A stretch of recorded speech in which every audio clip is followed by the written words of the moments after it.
Prior to this Mass, we were having a discussion about traveling, and we talked a little bit about Israel. I have not had the opportunity to go yet, but one of the things that I want to see when I travel there is the Avenue of the Righteous.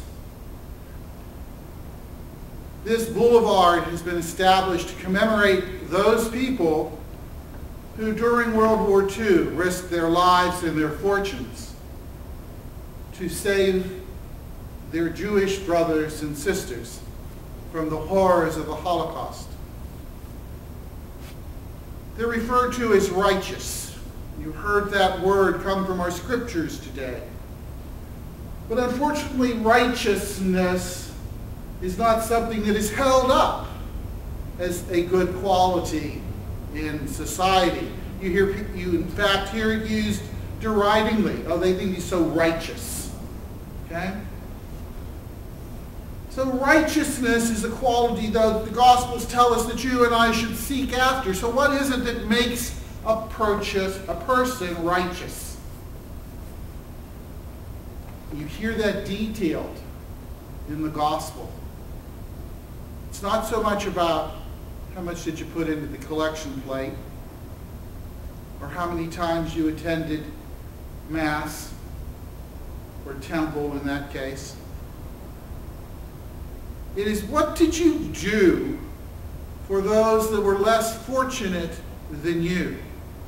No matter what state we find ourselves in, whether we're rich or poor, whether we have power and influence or not, whether we have whatever situation, we are supposed to be reaching out to those people that are worse off than ourselves. Particularly in this environment that we see in the economy today, we all know that they're out there. There are the homeless that need shelter. There are the hungry that are in need of food. There are those that are in prison that are in need of company, or those that are ill that need supported in their illness and cared for. There are orphans that need to be educated and looked after. There are widows and widowers who need to be comforted in their grief.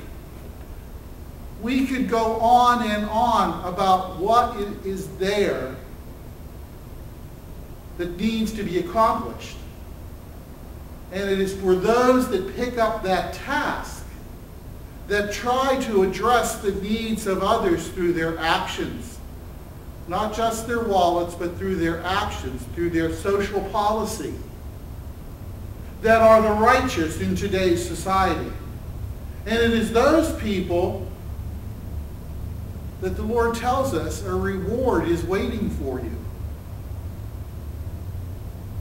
We're warned most explicitly in that second reading about being separated into two groups, being divided.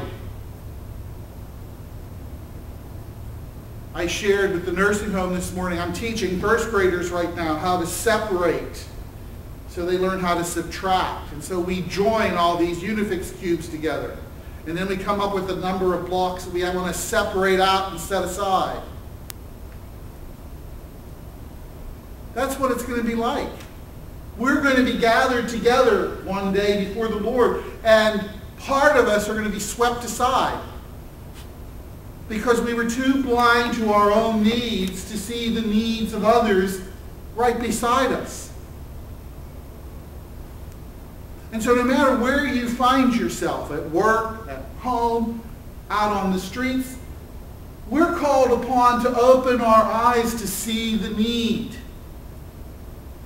Certainly we here at Holy Angels, over the past 5 years, have tried to reach out.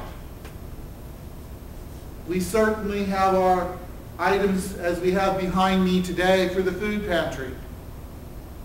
But some of us have gone down to Lake Eola and participated with Food Not Bombs, or with Rock for Hunger from the university as they feed on a different night.